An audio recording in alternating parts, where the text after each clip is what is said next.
Hey everybody, it's Master Gallengeist here, bringing you my review for the movie Venom. And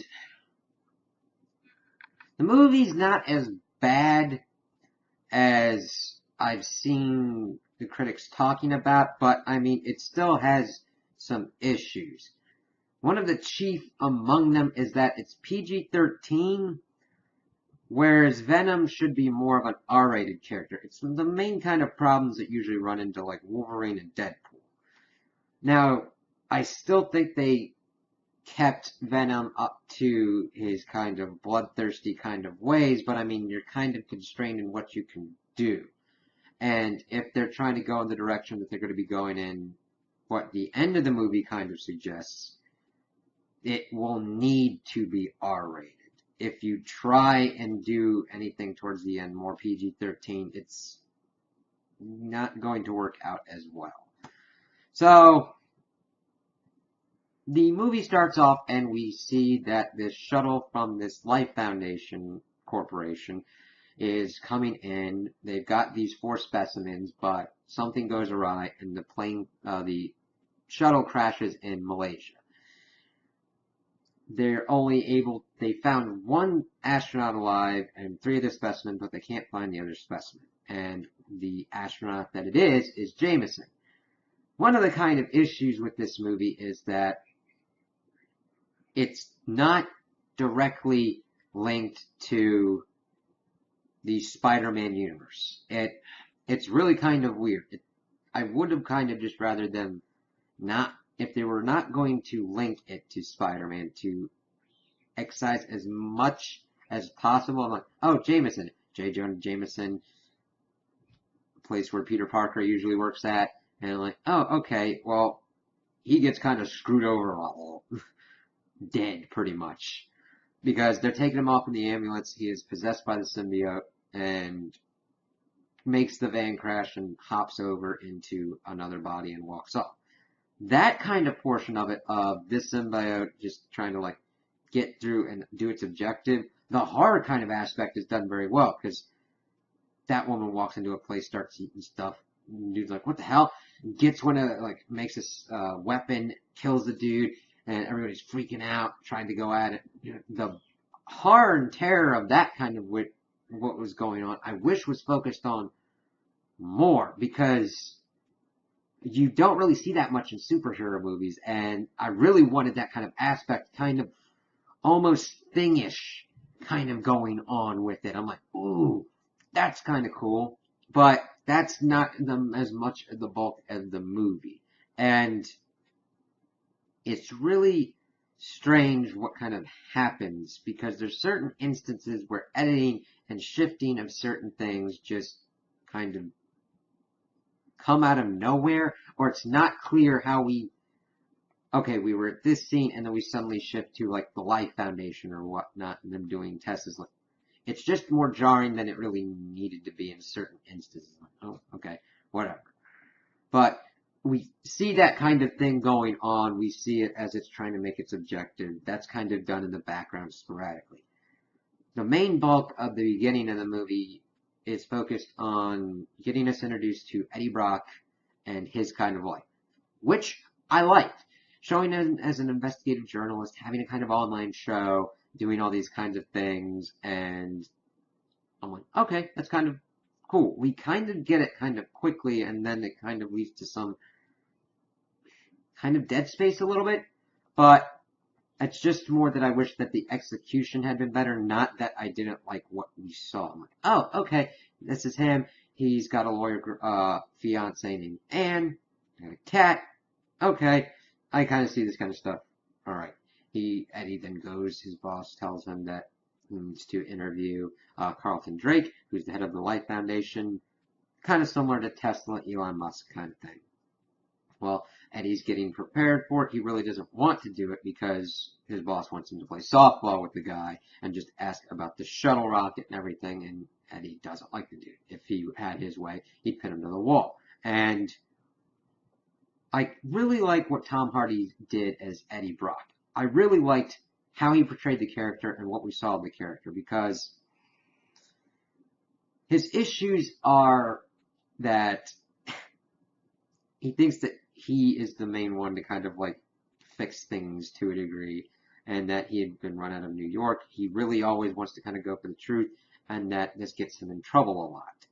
Not mainly the truth getting aspect, but like how he goes about it and how he kind of treats people and how he kind of acts.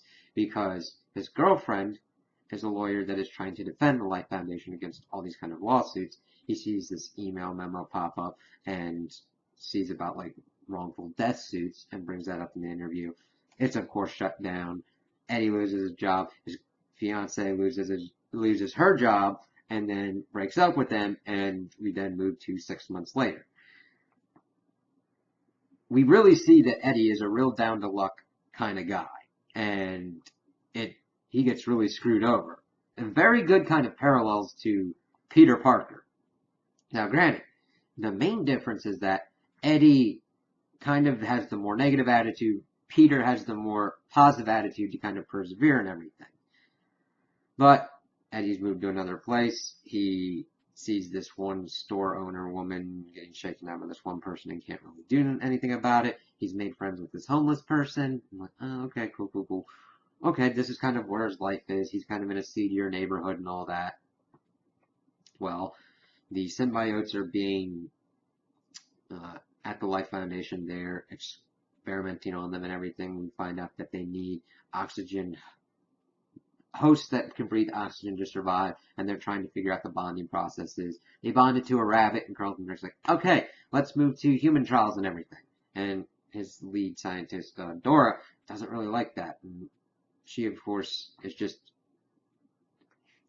goes along kind of with whatever Drake says, but she does have deep reservations. We see that Brock's kind of like moving along. He checks in on Anne, sees that she's with a new dude, and I kind of actually liked her new kind of boyfriend. Not usually you see different kinds of ways of how like the new boyfriend or girlfriend is usually done for significant others. But he's like, oh yeah, Eddie Brock, I like your work and everything. Like, oh really? Okay, cool, thanks. And he's a doctor and everything. That becomes important later on. So Eddie then goes back to the convenience store and is like shopping around, and that's where the scientist goes, hey, there's a lot of bad stuff going on. Can you help me out with this? And he's like, nope, I tangled with him before, and my life's destroyed. This ain't my problem. Go away.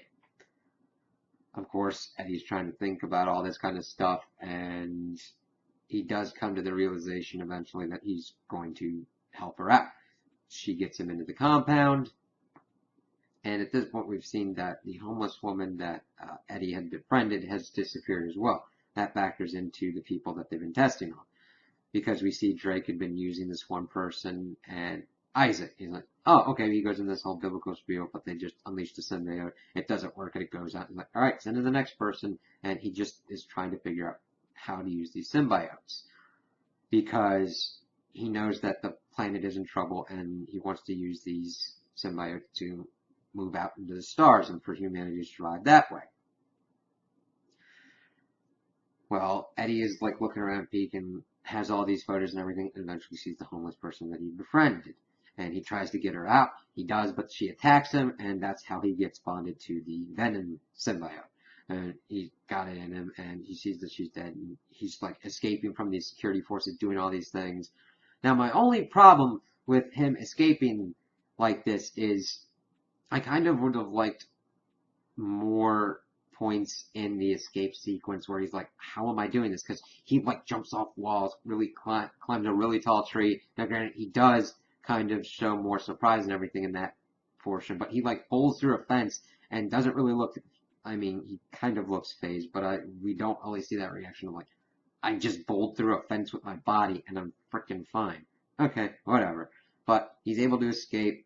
He's feeling kind of weird, and he gets home and he's doing all these things. He eats like a whole bag of tater tots. He's hearing voices in his head. He's eating chicken out of the trash and all that. And what's going on?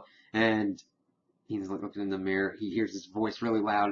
I love Tom Hardy's freak out part. He's like, ah! And then like throws himself back and knocks himself out. It's just really well done. he then, of course, tries to get to his ex-fiancee, give her the information, but he's like completely just not looking and feeling right. He's like, yeah, I'm not doing well. And Tom Hardy plays it very well. This is kind of the things that I was kind of hoping for. And seeing it in the movie, I really liked, but I wish that it had been more of the focus because he does not feel and does not look right. He's like going into this restaurant and he's just like not acting right. He's trying to find food. He's like, oh, this is dead. This isn't what I want. Blah, blah. He just very sweaty and just not right. She's like, oh, you got a fever and everything. And they eventually, he sits himself down in a lobster tank and freaking eats a lobster alive. And they're like, all right, we need to take you to the hospital. And it's her boyfriend is like, yeah, he needs help.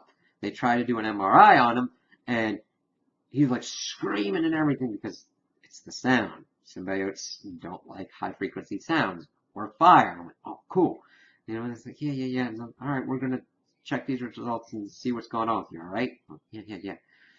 He gets back to his apartment, and that's when they had found out from Dora about Eddie Brock, and Carlton pretty much executes her by unleashing another symbiote on her, and that's kind of the end of him. Venom and the other symbiote making its way from Malaysia are the only ones kind of left alive, and he wants his mercenaries to capture Eddie. And we just see these cool scenes of Eddie using, well, not Eddie using the symbiote, but Venom using all the powers because they just beat the crap out of the people. Venom's like, yeah, let's break their heads off and leave their bodies in a corner. And Eddie's like, what? No. And he's like, what? That would like deter enemies. I'm like, yeah,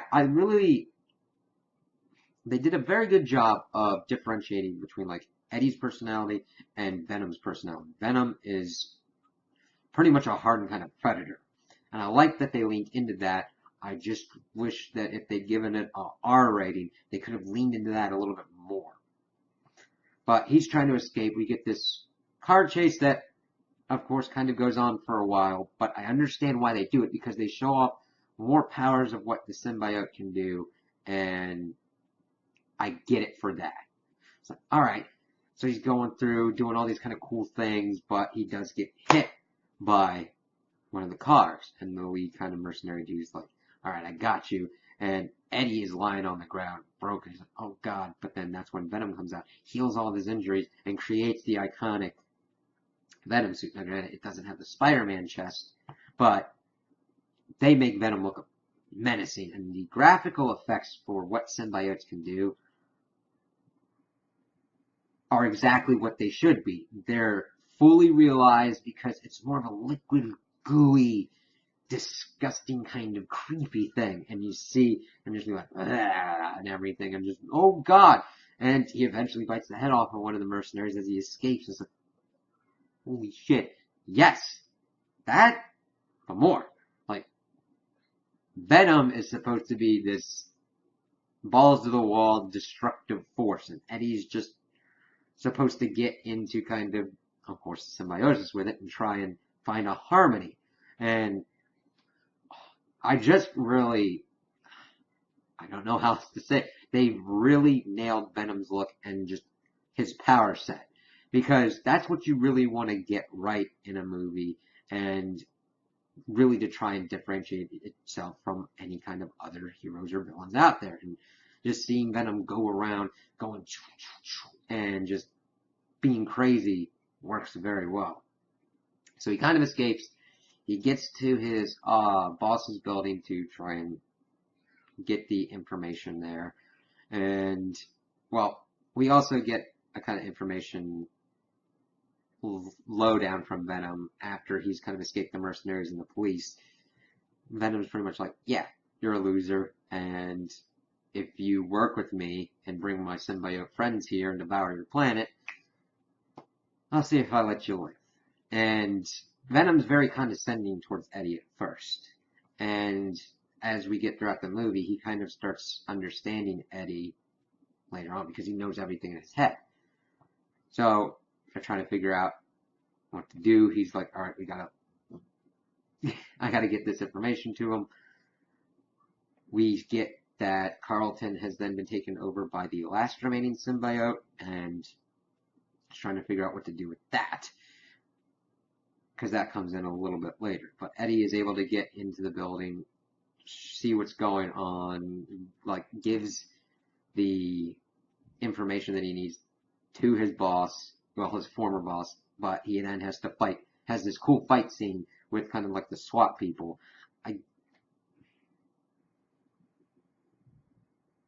I'm thinking about that scene, and Eddie was the only one there acting weird, and the doorman knew him, but he left, and then he climbed the building as Venom.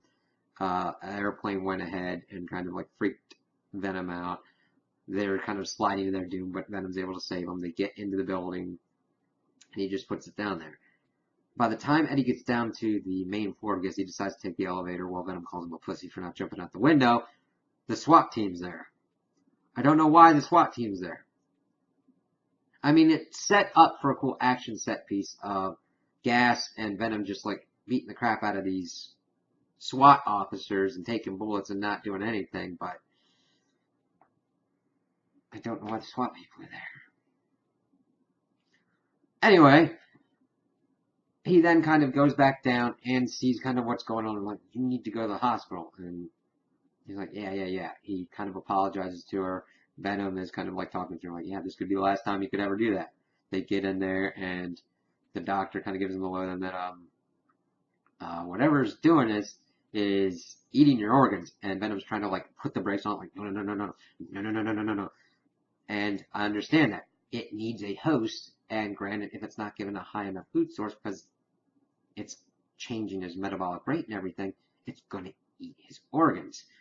Of course, he's freaking out, trying to figure out what to do, and takes the initiative, turns on the MRI machine, freaks it out, and Venom gets out of it. He's like, ha, they're able to trap it, but Eddie tries to do like, fine, we're done here, you ain't nothing without me, and kind of moves on, and Venom is trying to escape. Then the boyfriend's like, listen, man, we kind of have to deal with this thing. He's like, look, there's nothing going on between me and Eddie. He's like, not that, whatever the hell is in that room. And I'm going, I am with the Doctor Man. There's an alien thing that we have to fucking contain. Granted, the minute they turn around, the fucking thing's not contained and is now roaming around the hospital and possesses a dog. Eddie, of course, gets captured by the mercenaries and gets taken back to the Life Foundation, while Anne kind of meets with the dog. Is like, oh, crap. But Eddie is captured, and they're trying to figure out where the last symbiote is. We see that Drake unleashes Riot and is trying to figure out where Venom is. And Venom is evidently one of the lower warriors of the symbiotes, kind of a loser similar to Eddie. But since there's no use with Eddie, he allows the mercenary to do with him as he will. They go out in the woods to execute him and get rid of him, but that's when Anne shows up in her Venom outfit and just whoops all kinds of ass and kind of kisses Eddie and gives the symbiote back to him. And that was pretty interesting. Eddie goes, listen, you gotta stay back. I'm gonna handle this kind of ugly. And she's like, I can do this too. Coming in to kind of help him. I'm like, yes, but with what's going to be going on with these things, you got to watch out. So Drake is initiating the launch of a shuttle to go and retrieve the symbiote brethren and bring them to Earth. Venom is like, I want to stop these guys because, well, I kind of like Earth. I don't want, hey, and it's not like, oh, I've fallen in love with this as my home. He's like, no, I can have fun here, and I could eat these people at my leisure, and, yeah, screw that guy. So Drake's pretty much taken out his command structure and is going in, and we get this great fight scene between Venom and Riot. Showing off different kind of ways. We see Riot using this giant spike ball. We see them using blades and everything. Granted, it's kind of a little bit hard to see the fighting because it's going on at night, and Venom is black and having some kind of pulsating white veins, but Riot's the one that's more white, so he's kind of easier to see, but it's kind of cool.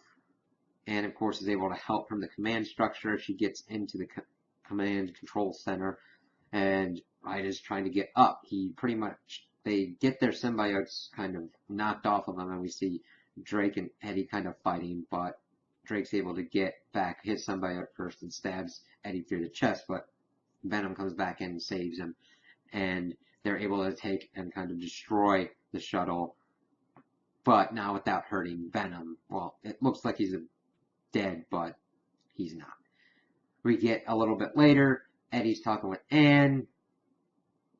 Seems like something could be going on there, and they're just kind of like bonding over their experience of the whole symbiote thing, and we, of course, then hear Venom in his head, him kind of explaining the rules and all that, and like, Venom's like, yeah, I'm hungry, let's go get some food, and we get our Stan Lee cameo before they get to them kind of like hashing out their deal, which is pretty cool, and they go into the convenience store, and he's like, alright, how about tater tots and chocolate? Like, yeah, I'd be good with that. I'm like, good choice, Venom. Good choice. But as they're trying to do it, the hoodlum is holding up the store again for protection money, and we get the scene of Venom talking about making him a turn to win by biting off his arms, legs, his face, and all that. And I'm like,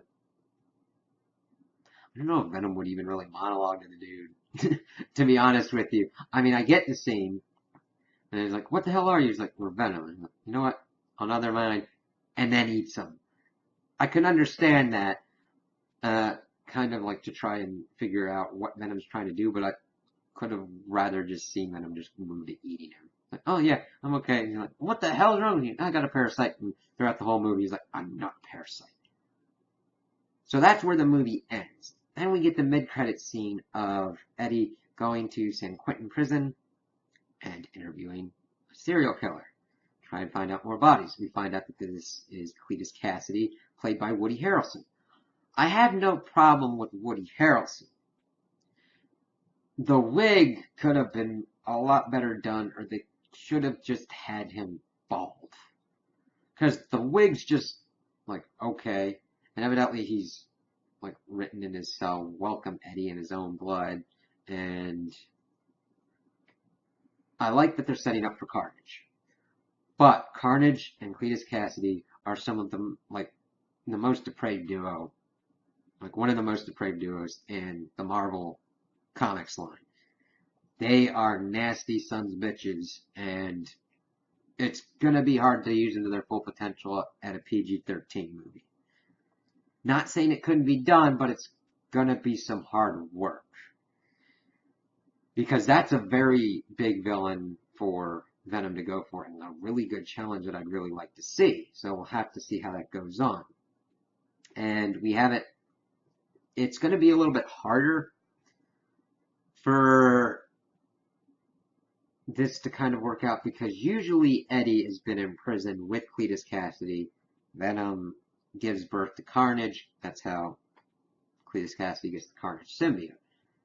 Granted, they could essentially get to a point where Venom goes off the rails and they have to capture him and put him in San Quentin, and could do it that way, because who knows, he might get ready to offload his offspring, and that could set him so off the edge that Eddie cannot effectively control him. That could be interesting, but